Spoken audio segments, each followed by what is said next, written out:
Shalom, di sini aku akan mempresentasikan bab 1 tentang hak asasi manusia. Pengertian hak asasi manusia. Hak asasi manusia atau HAM merupakan hak yang dimiliki oleh setiap orang sebagai makhluk ciptaan Allah. Dan hak yang paling mendasar adalah hak untuk hidup.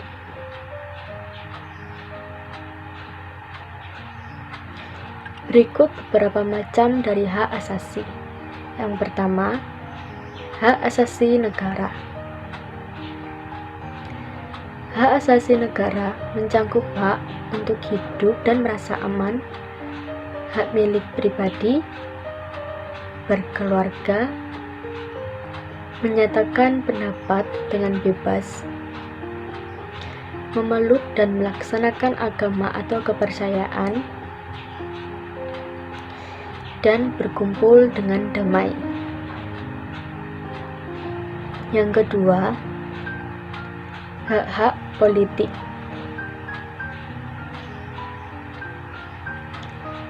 Hak-hak politik mencangkup hak untuk berserikat, membentuk partai politik, ikut serta memilih dan dipilih dalam pemilihan umum, menduduki jabatan pemerintahan, dan lain sebagainya. Yang ketiga, hak-hak ekonomi dan sosial. Hak-hak ekonomi dan sosial mencangkup hak untuk bebas dari kemiskinan, hak untuk diterima dalam masyarakat dan bangsa-bangsa, dan hak untuk menentukan nasib sendiri.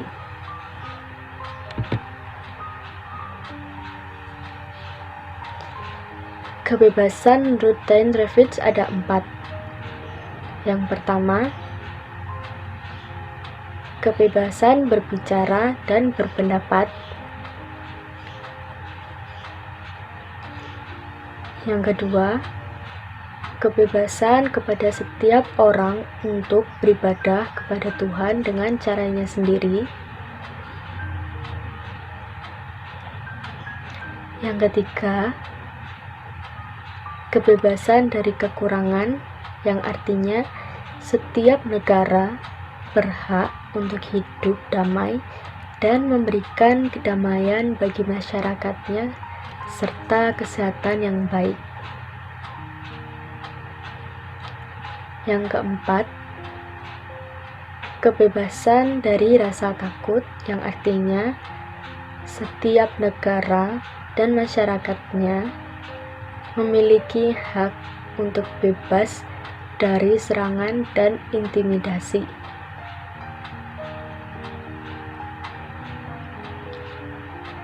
Hak asasi manusia dalam Alkitab.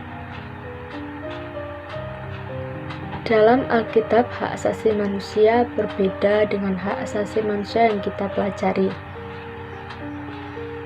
Namun, di Alkitab diajarkan untuk saling menghargai, tidak saling menindas, menekan, ataupun menganiaya. Karena manusia itu seturut dan serupa dengan gambar Allah.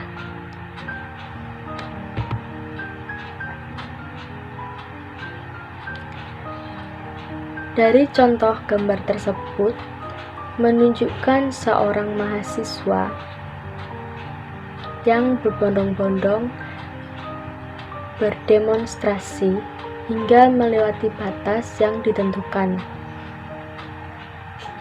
Dan karena hal tersebut, polisi menjadi geram dan marah sehingga polisi pun juga menegakkan haknya sebagai manusia.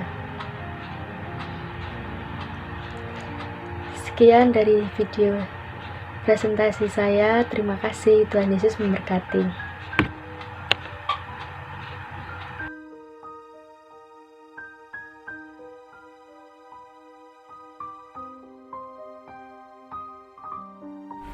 Shalom, nama saya Zainal Gustira Harja.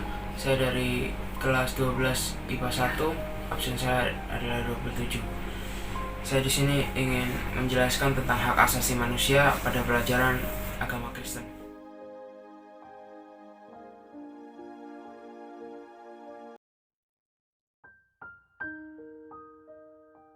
Pertama-tama, pengertian HAM. Hak asasi manusia atau yang biasa disingkat HAM merupakan hak yang dimiliki oleh setiap orang sebagai manusia, makhluk ciptaan Allah. Hak yang paling mendasar adalah hak untuk hidup.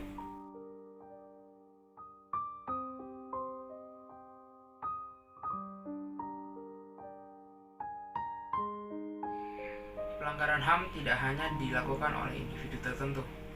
Bukan hanya manusia sebagai individu, bahkan institusi atau lembaga negara pun dapat melanggar HAM. Warga negaranya ketika tidak dapat menjamin terpenuhinya HAM warga negara sebagai individu maupun kelompok, bahkan terkadang kita sendiri tidak sadar telah melakukan pelanggaran HAM. Maka dari itu, kita harus mengerti bagaimana hidup menaati dan mematuhi peraturan. Dalam sikap hidup sehari-hari, terkadang sadar atau tidak, kita melakukan tindakan yang menjurus ke arah pelanggaran terhadap hak asasi seorang. Jadi alangkah baiknya kita sebagai anak Tuhan patuh terhadap peraturan demi menjaga nama baik diri sendiri.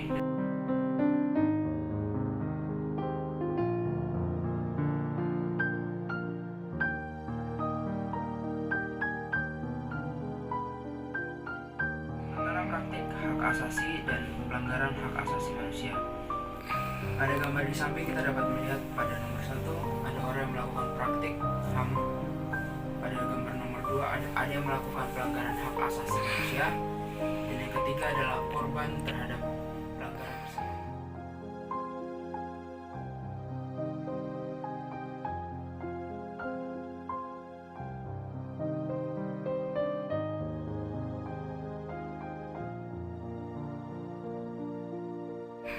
Memahami HAM dalam Alkitab. Di dalam Alkitab tidak dijumpai praktik HAM seperti yang kita kenal sekarang.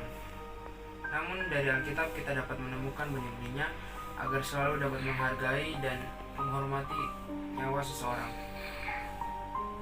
serta melakukan perintah-perintahnya agar manusia hidup saling memperlakukan sesamanya dan baik.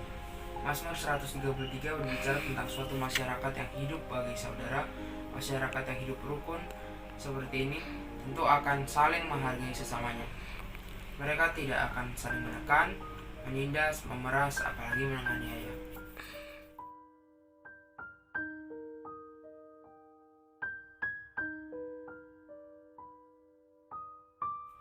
Masyarakat yang hidup rukun akan diberkati Tuhan.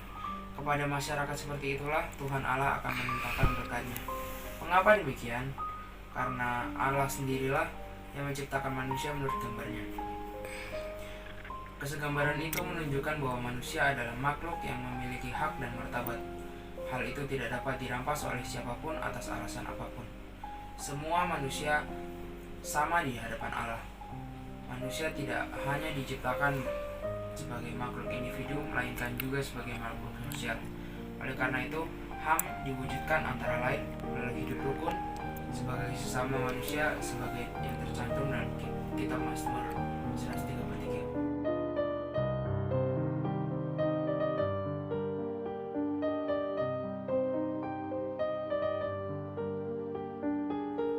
Cakupan HAM di Indonesia. Hak warga negara mencakup hak untuk hidup dan merasa aman, memiliki privasi, berkeluarga, hak milik pribadi, menyatakan pendapat dengan bebas, memeluk dan melaksanakan agama atau kepercayaan, dan berkumpul dengan damai. Yang kedua adalah hak-hak politik mencakup hak untuk berserikat, membentuk partai politik, ikut serta dalam memilih dan dipilih dalam pemilihan umum, menduduki jabatan pemerintahan, dan sebagainya.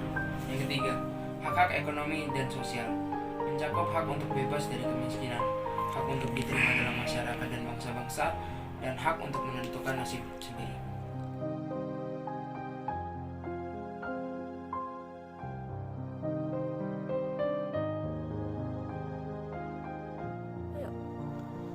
Secara singkat HAM, menurut Diane Ravitch dan Abigail Turnstorm dalam buku Demokrasi Klasik dan Modern pada tahun 1941, Franklin Delano Roosevelt menyampaikan pidatonya yang terkenal mengenai 4 kebebasan yang diharapkan dapat diberlakukan di seluruh dunia, yaitu sebagai berikut.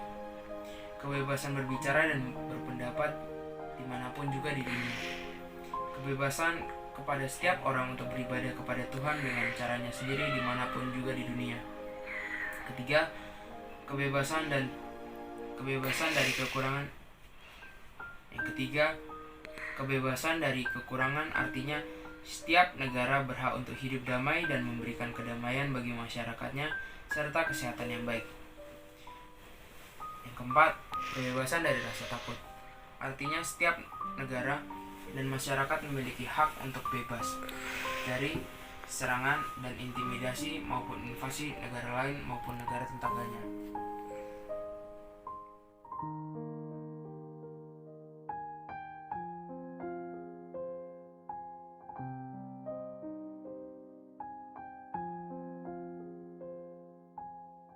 Sejarah HAM di Indonesia.